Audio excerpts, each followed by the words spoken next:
Welcome to the business meeting portion of the conference. And yeah, I did say meeting.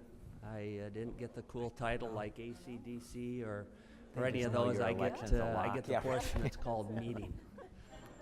And having said that right before lunch, so with that, we'll try to keep things efficient today so we can get on with our business, get on to lunch, and then safe travels home.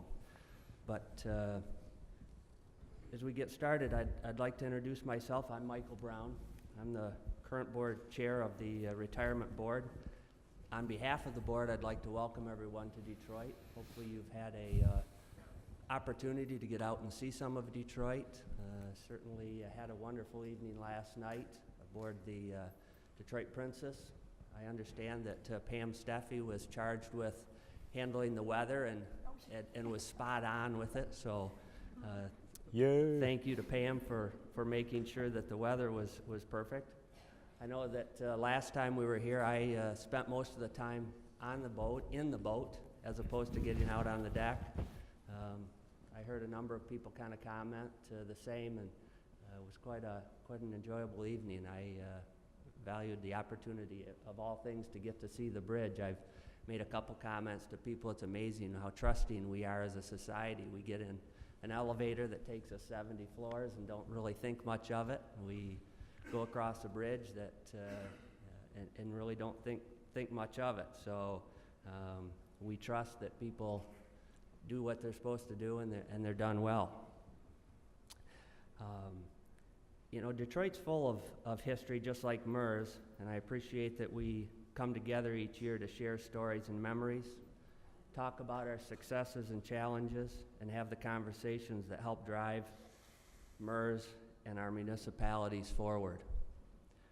Speaking of moving forward, yesterday we had the opportunity to listen to the members of the Governor's Responsible Retirement Task Force discuss the work that they've been doing and the development of their recommendations for the future of municipal retirement plans as well as health care.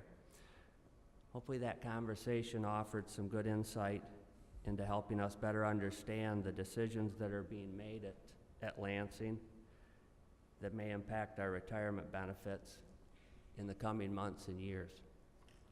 This morning we had the opportunity to hear from MERS Chief Investment Officer Jeb Burns, as well as Simona Makuda, as they looked into the investment industry, both now and a forecast of what they see to come.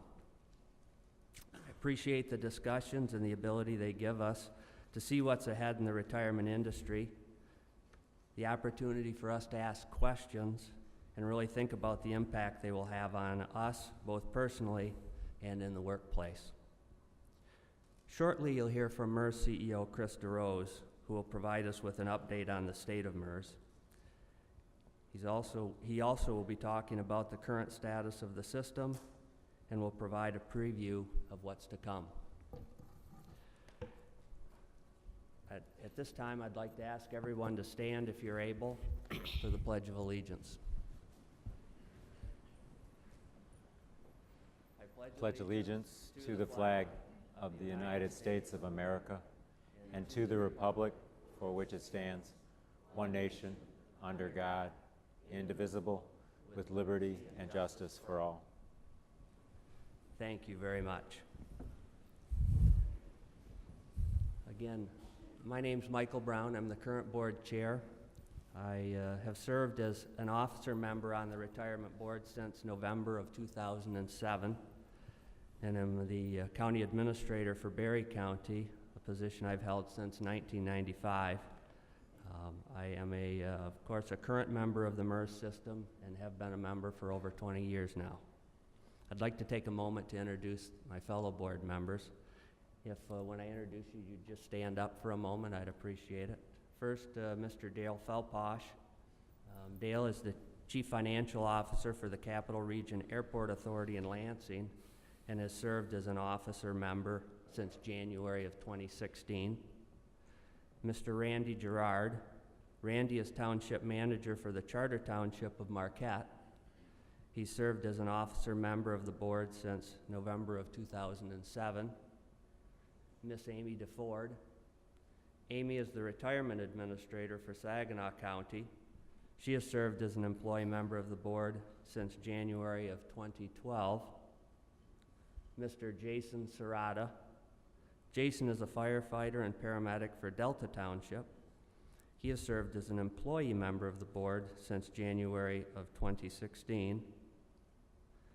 Ms. Tina Butler. Tina is the enforcement supervisor for Cass County Friend of the Court. She has served as an employee member of the board since January of 2017. Mr. Jim Wiersma. Jim is one of 2 appointed public professional members on the MERS board. He is the president of Family Investment and Resource Management in Holland and has been a board member since March of 2009. Mr. Michael Gilmore. Michael is also an appointed public professional member of the MERS board. He is Director of Investment Services for Delta Dental in Okemos and has been a member of the board since January of 2012. And Mr. John Ogden. John is the retiree member of the board. He is a CPA who retired in December 2012 from the City of Port Huron as the Director of Finance and has served on the board since 2003. Also in attendance at our monthly meetings and seated along with the board is Mr. Chris DeRose, our Chief Executive Officer, and Ms. Pam Steffi, our Board Secretary. I'd also like to acknowledge the senior leadership at MERS, Mr. Jeb Burns, our Chief Investment Officer, Ms. Carrie Lombardo, Chief Strategic and External Affairs Officer, Ms. Denise Bouquet, Chief Customer Service Officer, and Mr. Leon Hank, our Chief Financial Officer. Thank you all for your service and dedication to MERS.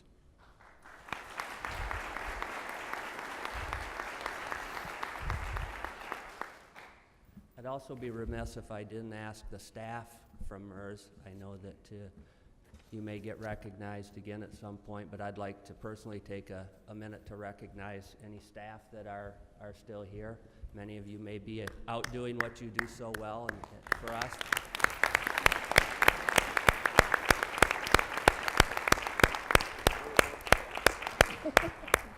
On behalf of the board and all of the members that are here, thank you for all the dedication and work you put in on a daily basis, but then that extra bit to making the conference the success and enjoyment that it is. We greatly appreciate that. So if it's all right with everybody, I'd like to call the 71st Annual Business Meeting of the Municipal Employees Retirement System of Michigan to order. A copy of the agenda is available in the conference book on page 16, I believe, or it's also available on the conference app. Our first item of business is old business. I would ask if there is any old business to bring before the members.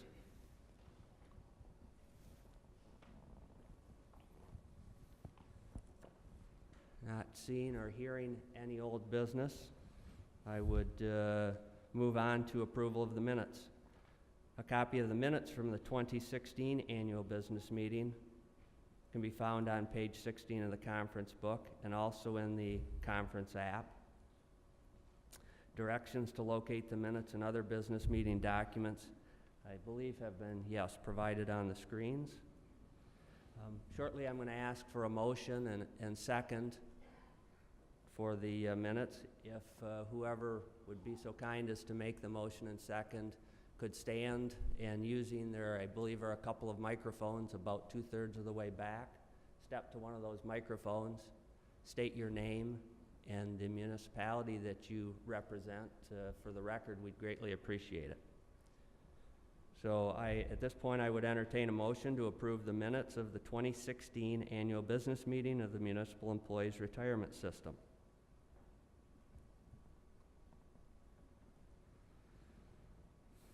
Thank you. Steve Watson, Huron County Road Commission. I so move we approve the minutes. That's Steve Watson with the Huron County Road Commission. Thank you. Brenda Gorder, Midland County Road Commission. I second. And Brenda, I didn't get the last name, I'm sorry. Gordert. Gorders with the Midland County Road Commission. Second, so we do have a motion and second to approve the minutes of the 2016 annual business meeting of the Municipal Employees Retirement System. All those in favor signify by saying aye. Aye. Any opposed? Thank you very much.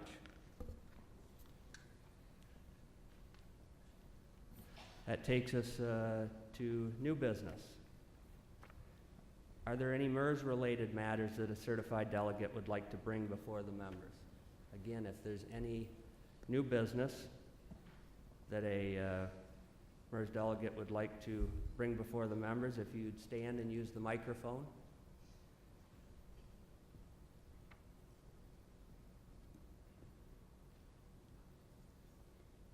No new business? All right. Hearing none, I would like to call John Ogden up to explain the board nomination and election process.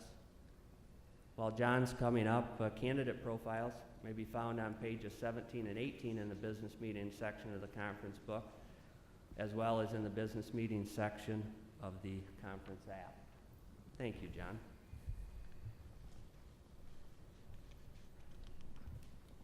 Good morning. Good morning. Each year at the annual meeting, an election is held to elect individual members to serve on the MERS Retirement Board. The MERS plan document requires that the system hold an annual meeting to elect retirement board members and to conduct other business. So apparently for the last 2 days we've been conducting other business, and now we're going to do the one thing that the plan document requires. So now is the time for this year's election. The election will be for 2 positions, an officer board member and an employee board member. Each person will then serve a 3-year term. Voting is open to all employee and employer delegates. If you have a red dot on your name badge, and I don't, but if you do, then you are a delegate and you can vote. Each voting delegate can vote for all of the open board positions. So it doesn't matter if you're an employee or an employer delegate, you can vote for both positions. Before we start, let me give you just a brief overview of the process. Candidates can declare themselves prior to the annual meeting. There's an established deadline, and there can also be nominations from the floor today. Once nominations are closed, the candidates will have the opportunity to introduce themselves to you and speak briefly. Voting will take place after all the candidates have had a chance to speak. As previously stated, only delegates can vote, and whether you are an employee or an employer delegate, you can vote for both positions. MERS staff will assist in distributing and collecting the ballots, and we also have some volunteer tellers who have agreed to assist in counting. Those tellers are Joe Kim from Smart Bus, Ed Brennan from the City of Port Huron, Dean Bott from the Grand Traverse County Road Commission, and Cindy Prue from the City of Adrian. It's now time to open nominations for the employee delegate. We have one declared candidate, Amy DeFord from the County of Saginaw, declared her candidacy. Are there any nominations from the floor? The lights are in my eyes, I can't tell. So if there are no nominees from the floor, is there someone who would make a motion to close the nominations?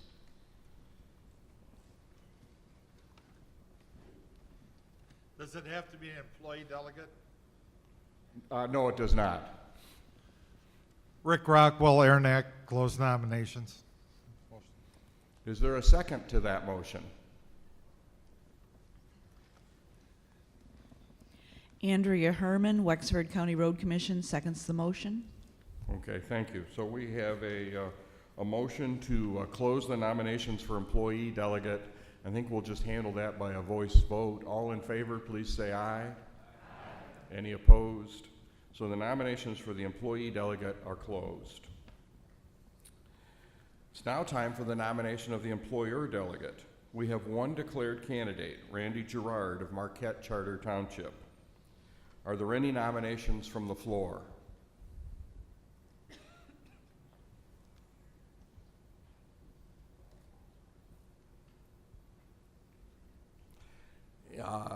Not seeing any nominations, would someone make a motion to close the nomination process? I make a motion that we close the nominations process. Larry Brown, Allegan County Road Commission. Okay, thank you. Is there a second to that nomination? And you don't have to be from a road commission, but I'll support Jane Cartwright from the City of Howell. okay, thank you.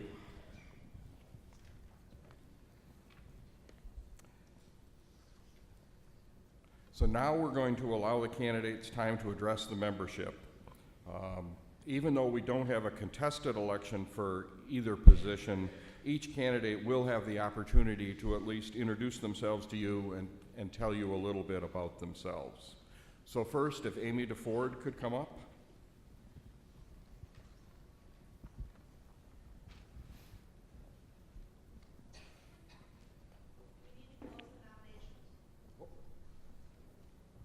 We didn't vote, right? So we had a motion and a second to close the nominations for the employer delegate. All those in favor, please say aye. Aye. Any opposed? Thank you for that. Now, Amy.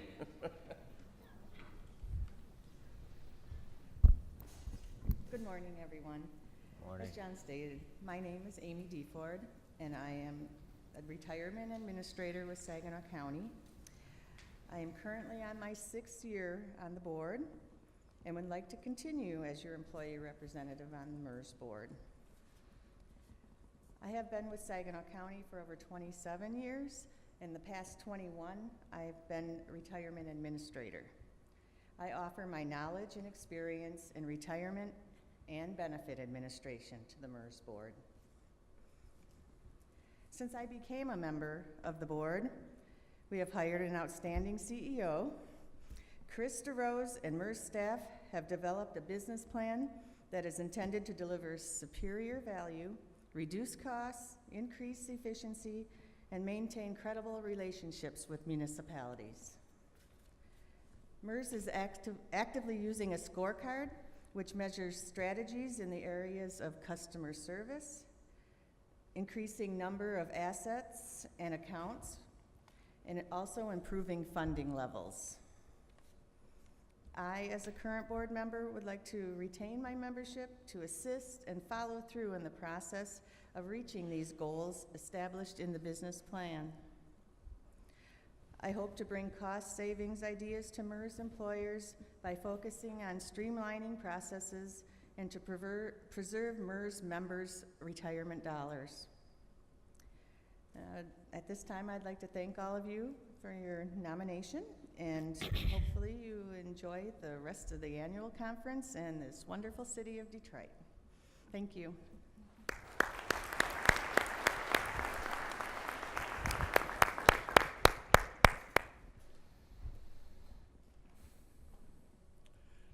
And next we'll hear from Randy Gerard from Marquette Charter Township.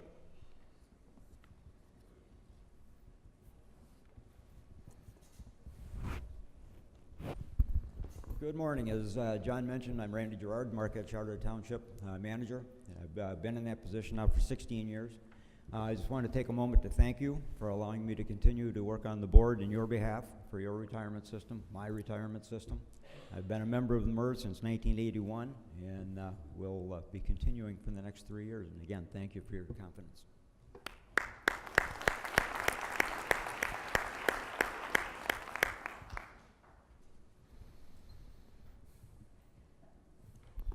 So, since the employer and employee positions are not contested, could I have a motion to declare a unanimous ballot? I think we'll take them both together for the employee-employer positions and declare the elected, and declare Amy DeFord and Randy Gerard as the elected employee and employer board members, respectively. So if I could have a motion, please.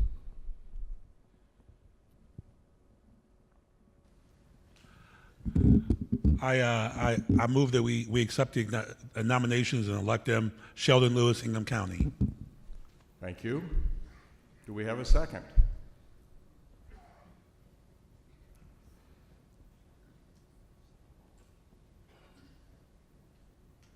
Darshell Strickland Love, City of Berkeley, second.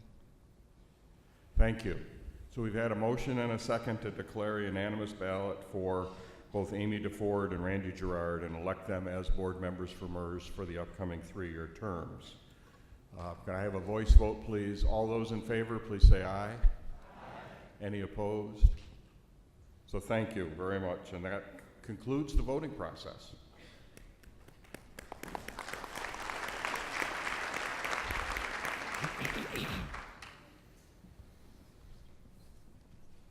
All right, thank you, John. And congratulations, Amy and Randy. Looking forward to another 3 years. At this time, I'd like to invite MERS CEO Chris DeRose to the stage to present the State of the MERS report. Chris. Thanks, Michael.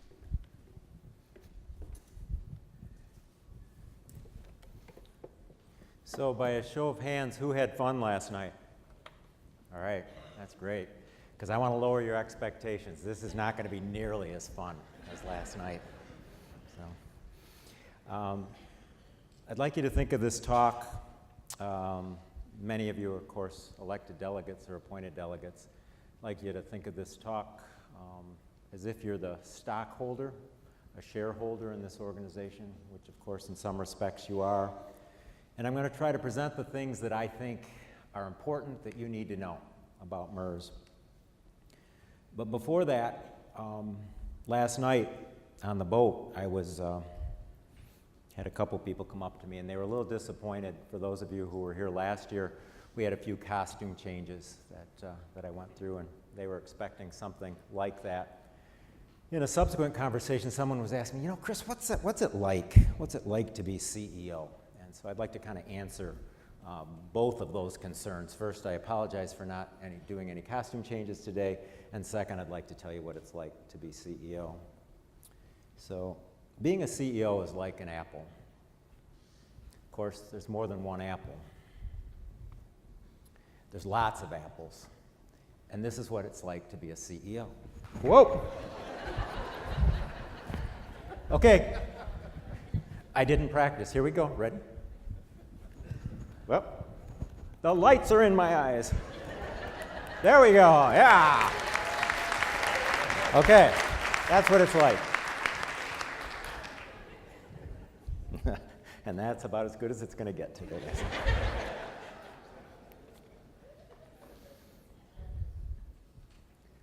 Okay, just as a reminder, I talked more from my heart yesterday about what it's like to be at MERS and be an employee, but just as a reminder and a level set, what is MERS? Who are we? We're an independent professional retirement services company that was created to administer retirement plans for Michigan municipalities on a not-for-profit basis.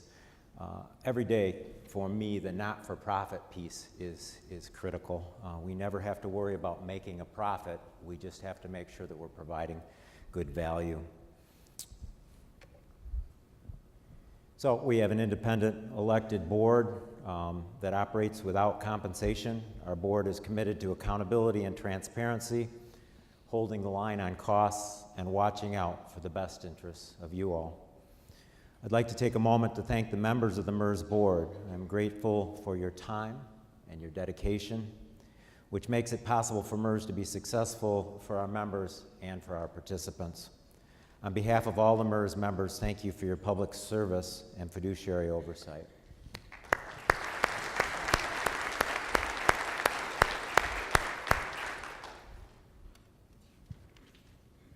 So let's talk a little bit about going forward, the vision of where our organization is going. 2016 marked the end of a 3-year strategic plan for MERS. The primary focus of the plan was to listen very closely to our customers, to improve service, reduce costs by improving our governance, and manage our business efficiently through process reengineering.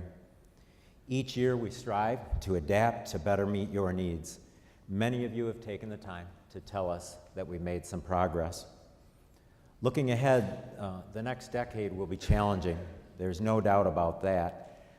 Financial stress at the local level will continue as revenues struggle to match rising costs, especially in employee and retiree benefits and infrastructure, where those costs are growing at greater than the rate of your revenues. As we heard yesterday during the Responsible Retirement Reform Task Force panel, regulatory pressure will also continue to increase. Now, we're up to these challenges because so many of you have already acted to address them. The decisions were not easy, but you made them. In addition, participant demands for portable, affordable, and sustainable retirement plans will grow in response to changing workforce dynamics. Low interest rates, as Jeb talked about this morning, will continue to pull investment returns below historical levels, and economic, political, and market trends show that the needs for plan participants will evolve, especially in the area of investment education and financial wellness.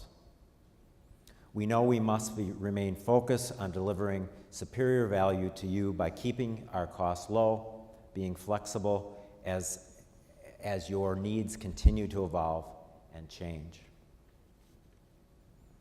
So I'd just like to echo one of the themes from the panel on the task force yesterday regarding the findings. We know that one size does not fit all, and each of you has unique needs. This is why we offer a range of products and are continuously reviewing where we can add value through our product development efforts, and I'll go into that in just a moment. Well, it should be said that a while back, all that MERS did was pensions. Your needs have changed. Over 40% of our municipalities have a hybrid or a defined contribution program. As you will see, while defined benefit plans continue to come into MERS, our largest areas of growth are in the non-pension, non-defined benefit related areas. This is probably not a surprise. Many of you have lived this. So let's talk about our growth just a little bit. If you look at this slide, you can see that you have three different types of programs, or three different types of municipalities indicated here. The defined benefit, those with defined contribution, and those with hybrid. Now, many have both, right? They've closed their defined benefit plans, and so there could be some double counting here. But you can see over time how much we've grown since even just 2011. So there continues to be a substantial number of new municipalities who are coming into MERS. If you look at it from the participant perspective and just on the defined benefit program, you can see that since 2011 there's been 26% growth. Again, from a defined benefit perspective, MERS is maturing. Here's where our pension plans were in 1955. And here's where we were last year. Now, there's a really important point I want to make, and in some ways, I'm going to disagree with one of the panelists yesterday. Defined benefit plans, the magic of defined benefit plans is that if we fund them properly on a year-by-year basis and we meet our investment assumptions, then the demographics that you're seeing here, 0.9 members active supporting one pension recipient, is not a problem because all through all of the retirees' lives, we have saved the money.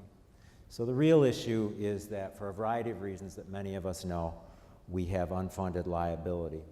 But it is important to know that these basic demographics don't necessarily mean that defined benefit plans are flawed or that there's necessarily a problem. I'll talk more about that in a bit. Moving to defined contribution participant growth, you can see that again, a significant amount of growth in the number of folks that are participating in our defined contribution programs. So let's dive into both the defined benefit and defined contribution plans, starting with the defined benefit program. Plan designs, as you know, are determined at the local level, and in almost all cases, in most cases, I guess I'll say, through collective bargaining process. Our defined benefit plan that MERS administers is a multiple employer plan, meaning that assets of the participating employers are pooled together. Assets are pooled for investment purposes, but separate trusts are maintained for each individual employer. Each municipality is responsible for their own plan liabilities. We don't borrow from one municipality to another's account to pay for their liabilities. And by state law, these are required to be pre-funded. As I mentioned, today our customers are more diverse than ever, with the majority still offering defined benefit plans, but there is a strong trend and a strong growth toward defined contribution and hybrid plans. Sorry. There we go. So, I already did that slide. Sorry. Okay, so your annual valuations, which we have spent a fair amount of time listening to you and making changes in, is delivered to you by June 30th of each year. They show the unique aspects of your plan. The report is a budgeting tool that provides you with a 6-year budget projection with various market scenarios to assist you in planning for the future. If you haven't done this, whether you're a participant, an employee, representative, whether you're in a labor union, whether you're a union steward, whether you're the head of the union, whether you're a finance director, you can go to your valuation, you can look at the 6-year budget projections and start asking yourself or your chief financial officer, can we afford these increasing costs or not? And if you can't, then steps need to be taken. Most of you have already taken those steps. But you have a way to project 6 years out because we're giving you the tools to do that. In addition, this report estimates plan liabilities, contribution requirements for each division at your municipality, as well as important information for GASB 68 reporting.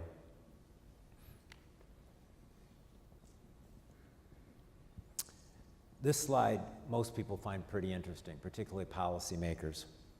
It's a snapshot of the results from the 2016 valuations, and you can see the top bar is those that are more than 100% funded, and the bottom bar is the group that's more than or less than 50% funded.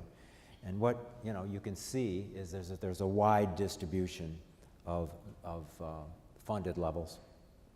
So it's important to understand that each plan each division even has a unique history. There's no one-size-fits-all solution. As you can see from the graph here, there's a great diversity in funding levels, and for this reason, MERS does not have an average funding level. However, about 70% of the plans are better than 70% funded. So how is it that we could have such a diversity of funding levels? Some of the situations that cause this are funding levels when the municipality came into MERS, or increasing benefits before MERS required full funding of improvements. Certainly the impact of the economic downturns in the early 2000s, but especially in 2008, and then, of course, differing demographics, different age, different retirement rates, that sort of thing. We also find that the focus of local leaders is of importance in whether municipality is full funded. Some are very comfortable with aiming at 80%, and others have made it a crusade to be 100% funded.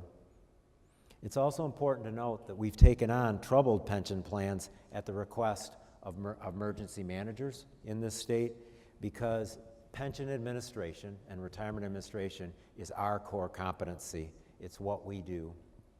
So this will not negatively impact you or your pension plans. In fact, it actually helps because their assets from those plans bring an increase in the size of the pool and spread MERS costs over the entire pool.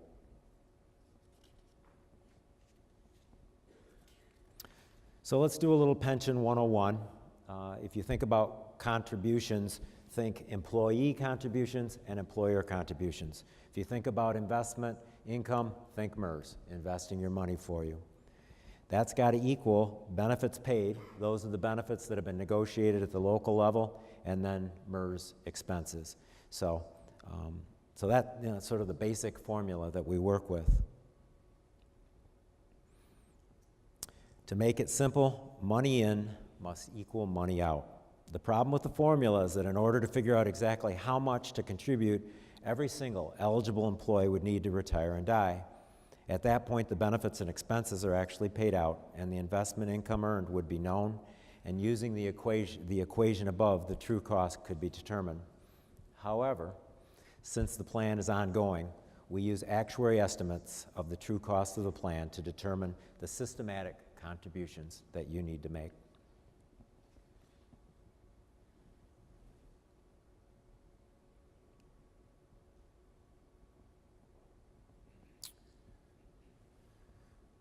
So how are the future benefits of employees estimated? The actuary makes assumptions about life expectancy, wage increases, investment returns, and inflation, using data from the actual experience of the plan. Looks back 5 years, actual data. This is known as an experience study.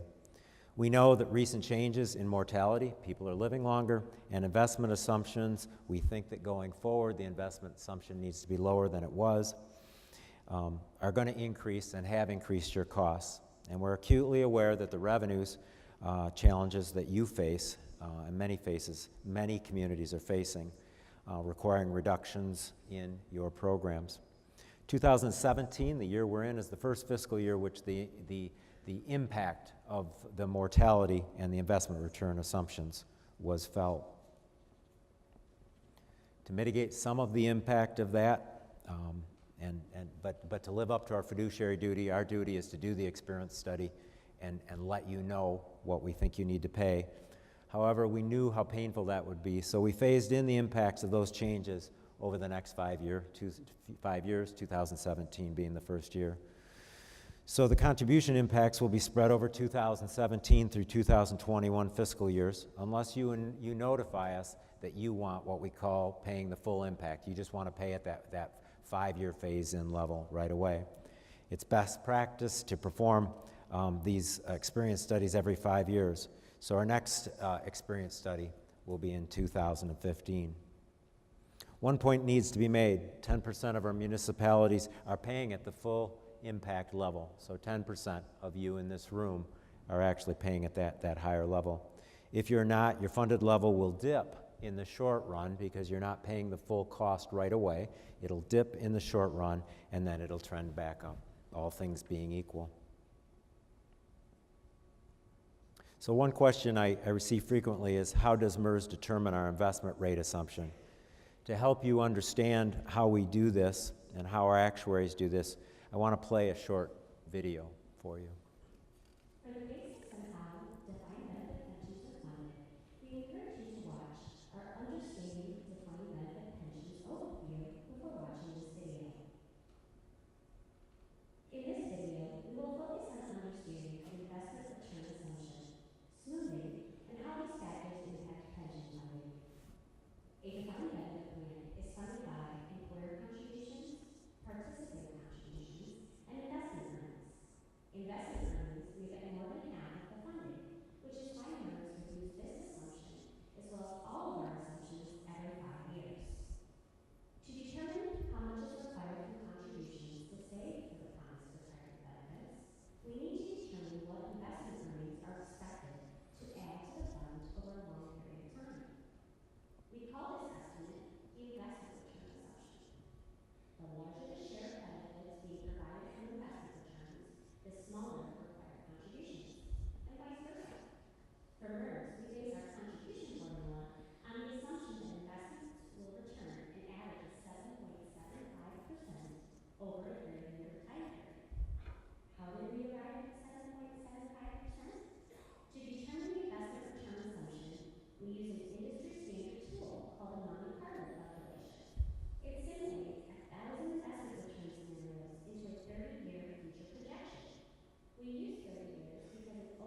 So as the video points out, MERS has returned 68% more than our investment return assumption through the years.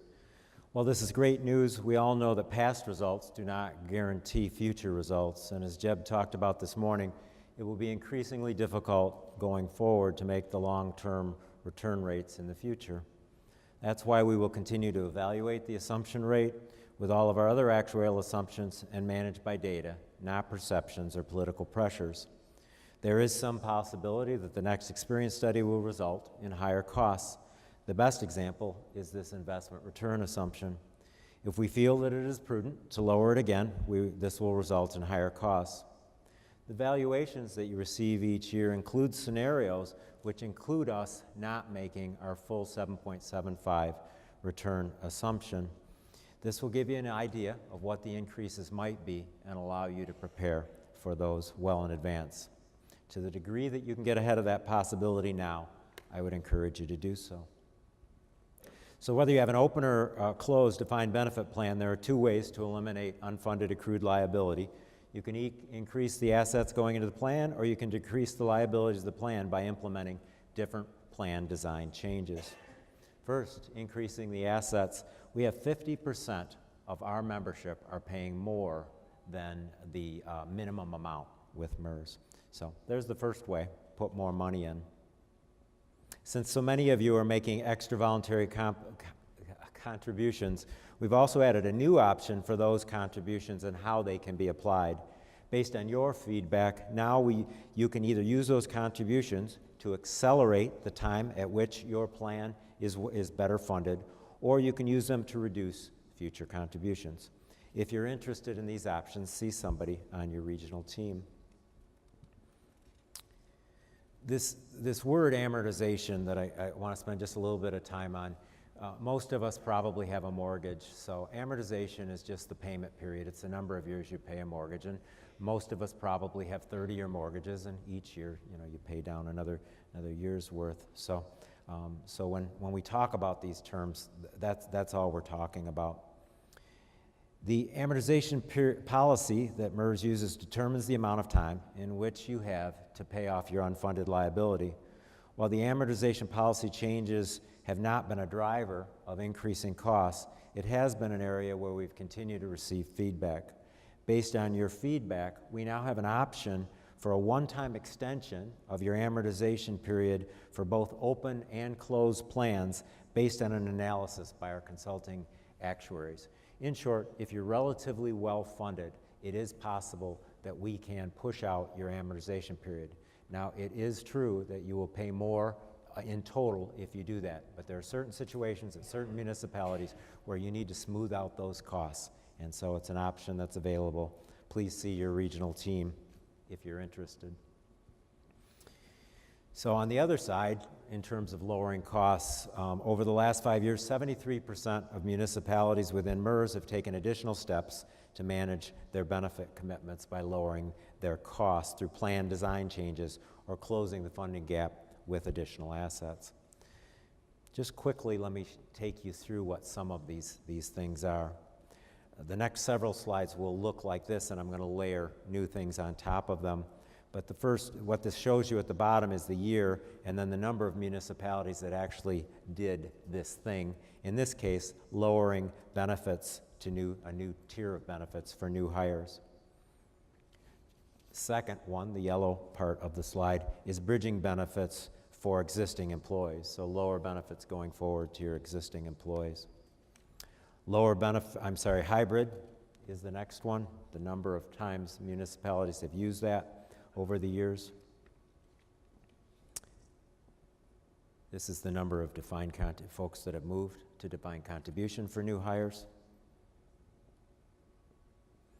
A new option that was offered in 2016 is a plan freeze for the defined benefit. So basically closing off even to your existing employees your defined benefit plan and then moving them to a defined contribution. That's why this only shows starting in 2016. So what's the trend been in benefit multipliers? As the previous slides indicates, bridging benefits and offering a lower tier of benefits to new hires are two of our most popular options.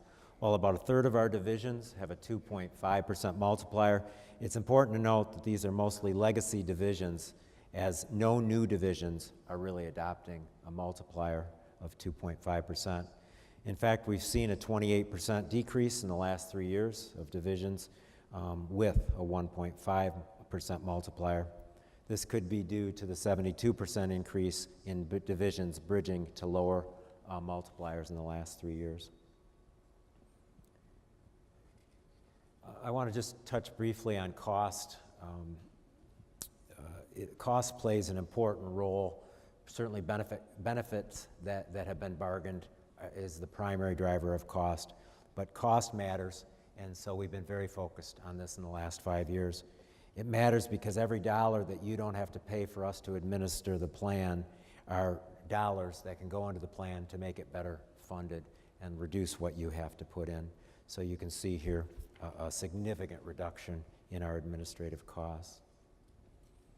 On the next slide, and I'm beginning to run out of time, so I'm gonna go briefly through these. We have selected a new actuary. It's best practice to put out an RFP every 5 years, and we've selected Gabriel Roeder Smith, that I think many of you in the room will know is a Michigan-based company in Southfield that has worked with us before. We're looking forward to getting started with them. So that's a lot about the defined benefit plan. Let's move to the participant-directed accounts. Think of our healthcare savings program 457 and defined contribution. The key point of this slide is that we take sole fiduciary responsibility. This is likely different than any other vendor that you will work with on these products. We take full responsibility for the oversight of these plans, rather than co-fiduciary responsibility that you will find with most other vendors. We've also had a real focus on cost reduction. A way to help keep your participants ready for retirement is by keeping their costs in these participant-directed accounts, such as defined contribution and 457, keeping them low. This year makes the 6th time since 2012 that we've reduced costs. Again, why does this matter? Well, it matters because every dollar that you don't have to pay in fees to MERS to administer these programs is a dollar that you have and through your career will then receive investment returns on and make you ready for retirement either sooner or allow you to retire and put less money into the plan. Here's what we've done on the participant-directed side, a 34% decrease in costs since 2012. Again, in the interest of time, I'm not going to spend as much time as I thought I was on this. I do want to highlight that we have a new program, the Defined Contribution Plus program, that allows you, those of you that are frustrated by the rigid sort of, you can only put in one level of contribution into our defined contribution plan. The Plus program allows you to allow for matching of contributions, and I would urge you to seek out your regional team on this. This program was the result of a focus group that we did with representatives from Bay City, City of Midland, City of Saginaw, Saginaw County, Mecosta County, Allegan County, City of Granville, Newaygo, Holland Board of Public Works, City of Northville, City of Madison Heights. So again, I think another sign that we're listening. So how are we trying to be responsive to your needs? Through our morning breaks, the meetings where I go around the state, which are separate meetings, and listen to your concerns, report on what's going on in Lansing, pizza and planning events, and online webinars. We've been all over the state to not only provide you information, but to listen to your feedback. We do this in other ways too, through surveys and feedback that you provide on a daily basis. And I receive feedback because every working day I'm listening to our service center service you on the phone to make sure that we're doing a good job. I do have to say that I've been in this business a long time. I've been responsible for a lot of service centers, and I've never been more proud or seen a group that's done a better job with servicing our customers. I won't read, I won't read all of these, but just as a sign of the changes we've made based on your feedback, on the defined benefit side, these are the changes we've made in our products to meet your needs. Same thing on the defined contribution side. These are just in the last 5 years. We know that we're not always able to reach you in person. One of the key areas we have heard from your feedback is that you would like consistent communication. So to address this, we've created a communications corner on our website. Please go look at that. I think you'll find it very useful. We understand that in today's fast-paced world, you receive a lot of information and a lot of mail. The communication corner helps you to see recent mailings or emails that we have sent from MERS, so that you can know what was sent and the action that needs to be taken. In addition, how many of you are following us on social media? Oh, that's wonderful. If we could get more of you to like us, that would be fabulous. We are providing some just amazing resources on almost a weekly, almost every other day basis there, particularly on Facebook. So how are we doing with our customer service? These graphs show the percentage of customers who have rated us 8, 9, or 10 after you've had a direct contact with us. So this is last year, and this is this year. So we continue to make improvements. We're also trying to communicate about the retirement reform and task force. I'll just let you know that this is just a page or a section of our website. So go there. We're continually updating it, particularly as we go into legislative session. We will be letting you know what's going on there. Perhaps a nuisance for some of you has been the changes in Public Act made by Public Act 530 of 2016 and some additional reporting you need to do. We've tried to make that as easy as possible, providing you the information you need to do that. Another areas where we've continued to receive feedback is on other post-employment benefits, retiree health care, OPEB, and unfunded liabilities that you're challenged with. It was a key area that was studied within the task force that I was on. Since 2004, we've been proactive in partnering with you, local governments, to address the OPEB liability. We've established a Section 115 trust that can be used. We can invest your money for your OPEB liabilities. We also have the healthcare savings program that 300 municipalities are now in. Since recent financial reporting changes have begun to align OPEB disclosure retirement requirements with pension reporting requirements, the 2016 lame duck legislative session attempts at municipal OPEB reforms, as well as the focus of the task force, we've identified the need to continue to enhance how we help you with our OPEB, with your OPEB liabilities. So we're excited to announce that we will soon be partnering with a private healthcare exchange. Traditionally, and some of you, I'm sure this is true in this room, you as employers work with an insurance agent or a consultant to shop your retiree groups by providing census data that then selects the level of coverage to cover all of the retirees at the group at a group plan price with one insurance carrier. The employer then takes on most of the administrative role for the plan, including enrollment and service issues.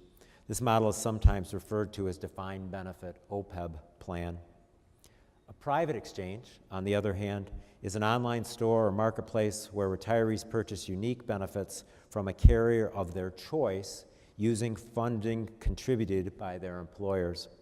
The retiree exchange is fully integrated with the healthcare savings program, so participants have seamless access to their tax-free money to purchase their plan off of the exchange. This way of providing retiree health care is sometimes referred to as defined contribution OPEB plan. We're in the final steps of due diligence on which vendor to select and contract with, so please watch for communications as we roll out this program. I do want to personally thank the Jackson District Library, who inspired the creation of this program. Last year at the annual conference, they shared with us the story of moving their library employees into a similar setup. We learned quite a bit from their experience. Encourage you to take a look at the story that they've gone through, which is on our website. Let me close out by talking about financial wellness. This is the program that I talked about, the four-part program that I talked about in my welcoming remarks.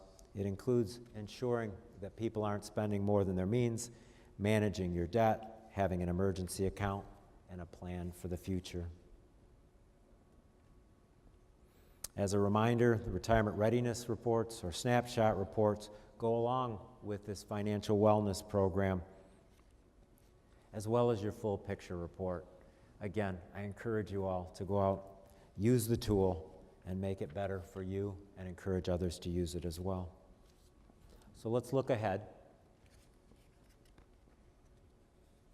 In the past few years, MERS has experienced significant growth in the number of accounts and the number of programs municipalities are using. Continued growth is important since MERS pools municipal assets and investments, providing benefits to members, including these low administrative costs that we've been able to achieve. In a period when customer satisfaction across our industry, the financial services industry, is falling, MERS efforts have maintained and even improved our customer service scores. The future will be tougher, and expectations are going to be higher. In an increasingly impersonal and automated world, MERS will be committed to maintaining personalized customer service and equipping customers with the knowledge and the tools they need. I think it'll be an advantage to have this personal touch, and we're going to continue to offer it. In addition to being a better partner to our customers, we have enhanced our partnerships, everything from municipal associations to universities to the governor's office to the legislature, all policymakers, so that we can work closely with them on policy changes that they intend to make. So MERS brings new strengths and opportunity to meet those challenges. MERS is more focused and responsive to customer voices. Our systems are becoming more secure and easier to use.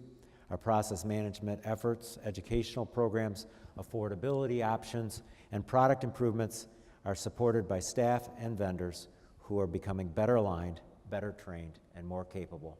We're certainly not there yet, but we're on our way.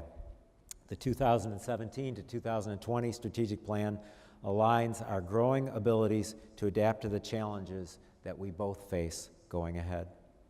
Our vision is focused on knowing our customers better, delivering services that are consistent and easy to use, continuing efforts to help municipalities provide affordable benefits, and supporting participant efforts to improve financial wellness. I know I'll see many of you before next year, but as a reminder, we will all be together again in Grand Rapids. And finally, if you need a juggler for your grandchild or your son or daughter's birthday party, I'm available. Thank you very much.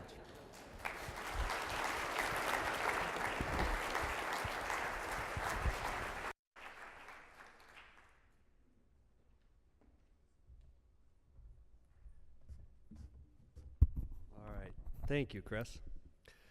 Not having received any resolutions prior to the annual conference, I'll open the floor for any type of discussion or questions. Again, if you'll please step to one of the microphones provided in the aisle and make sure to state your name and municipality, for the record, that would be appreciated. Does anybody have any questions or issues that they'd like to address with the board or membership at this time? One more time. Any questions? All right. Hearing none, and unless there are any objections, I'll entertain a motion and a second to adjourn the 71st Annual Business Meeting of the Municipal Employees Retirement System of Michigan. Somebody like to make a motion? Did our road commission folks leave?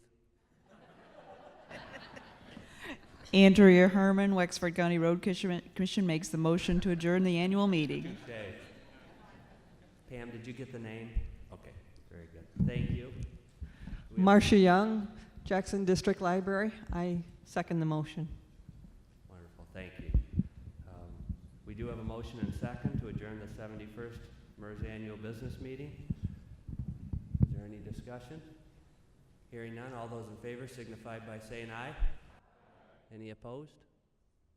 Thank you.